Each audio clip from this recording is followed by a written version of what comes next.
Hi, I'm Tanmay Mukherjee from NASSCOM. Join me every week on Expressions presented by NASSCOM, wherein we bring thought leaders, subject matter experts to share their experiences on various aspects of technology. Hello everyone and welcome to yet another episode of Expressions presented by NASSCOM, a show wherein we capture thoughts from the technology leaders from the technology industry. And joining me for yet another interesting conversation today, I have Priyaranjhan Jha, Vice President and Head of Global Delivery Hubs at PepsiCo. Priyaranjhan, welcome to the show. Thank you, Tanmay. Happy to be here.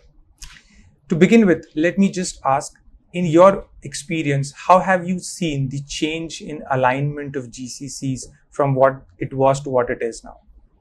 So over the last 3 decades, we have seen a massive transformation in the industry. So what began as more like a productivity-driven center has now become true talent center and true center of value. Some of the older GCCs are going through this migration in a more gradual process, but the new age GCCs, for them, these centers are intertwined with the corporate agenda. They are part of the global platform. It's nothing different. It's like just another big talent and value platform for the enterprises. Sure. Now, in your present capacity and in your present role, how do you see, or what are most of the major functions that you see retail GCCs start with? And from a parent organization perspective, what are some of those value drivers which the parent organizations tries to bring out from these functions? Great question. So some of the basic ones, which is procurement, finance, are always there. But now we are also seeing technology, retail platforms, planogramming, trade promotions management, the visual merchandising. These are the kind of things which are core to the revenue of a retail company. Those are the capabilities that countries like India are developing. And many of the retail, FMCG, pharma GCCs are using India for those kind of capabilities. And that's a huge opportunity and growth potential for us. How would you define GCCs measuring success? Yes. Or what would be the parameters for a GCC to be successful in your experience? So initially it used to be cost. It used to be labor arbitrage, productivity, driving savings. But now it's much more about value beyond arbitrage. Arbitrage is a given. Now we are seeing the revenue impact, an impact on customer experience, impact on employee experience, impact on sustainability, impact on how are you being a citizen in the global community.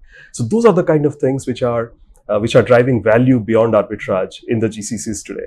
But ultimately, during the pandemic, we have also realized that GCCs are a big talent platform. All the past barriers of talent has to be next to a certain person or a certain function or in a certain geography. Those myths are broken. So now GCCs are becoming a talent value generation platform. Yeah, sure. Now, because you mentioned the pandemic, I think that was one of the biggest external disruptors that any one of us would have seen. Now, as a business leader, what are some of those things that you have done personally or have seen being done differently in the ecosystem? So the first reaction, if you remember 2 years back, was of shock, disbelief. All of us have grown with these stacks of BCP documents of we will do this when this happens. And suddenly all of those things happen together. And that disbelief, that shock quickly gave way to innovation. And this is the resilience of this industry, that everything, every process got reinvented during the pandemic. I know of many GCCs in India who have hired thousands of people virtually. So the talent acquisition got enabled virtually. Tech enablement got enabled virtually.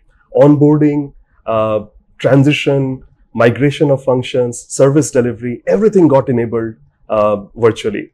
So this also gave us a platform or a time to rethink our processes. And some of our obsolete old processes got totally transformed, digital enabled, eliminated. And this is now also a time to rethink our cost structures. So frankly, pandemic is a blessing in disguise. I know there is a human cost which many of us suffered, but the impact on GCCs is really transformational. And I think this is a great opportunity. We should not go back to the old normal. Sure. Now, as a leader, how do you foresee, what are the top, say, 3 to 5 strategic priorities Yes. that you would have set as a GCC leader for your organization, or what you think for the segment in itself? And also probably the second part of the question is, how do you think the future outlook for some of these GCCs in India look like? Yes. So the first question, GCCs will have to continue to attract, retain, and develop talent for the enterprise. That's the biggest value that we are generating today. In the era of great resignation, great retirement, great reset in talent, if GCCs cannot continue to do that, I think that will be detrimental to our growth. So the first one is talent, attract, retain, grow. Yeah. Second one is continue to drive value to the enterprise. In the current geopolitical economic scenario where there is so much of uncertainty, there is so much of headwinds from a commodity perspective, pricing perspective, GCCs have to deliver value beyond arbitrage. Impact the revenue, impact the cost base, impact the presence in the market, help the enterprise win in the marketplace. And the third one is, this is a time when we have also realized the value of process and stability. So if GCCs can continue to reinvent business processes, they can continue to transform the business processes, that will be the big growth impact and driver for the GCCs. Now, the second part of your question, I'm extremely bullish about the potential of GCCs in India. And you might have seen in the last 2 years, there is a rush of new and new age GCCs being set up. And that's because the talent barriers have been broken. So I'm extremely bullish. If we can play things right, not just in India, but globally, GCCs have a great future. Fantastic. Great to hear that. Now, you also align with a lot of different industry bodies, right? Now, how do you see some of these industry associations having played a role in the growth of this overall ecosystem? A very strong role. And NASSCOM is a great example. So we have worked with NASSCOM for over 3 years now. Initially, it was about supporting with the policies and making sure that we get the ecosystem support. But during the pandemic, NASSCOM was such an amazing platform for giving back to the community, for enabling philanthropy, for enabling support beyond our employee base. And then NASSCOM is also a great place to learn from each other. And this is an ecosystem where we are not competitors. So while we participate in the NASSCOM ecosystem, there is so much of learning, there is so much of transfer of learning, there is an openness to share. So NASSCOM and similar industry bodies are truly enabling the development of GCCs in India. And probably to end, the last question for you would be is, in your experience and in your opinion, what do you think are some of the growth drivers for the GCCs to look at in the future?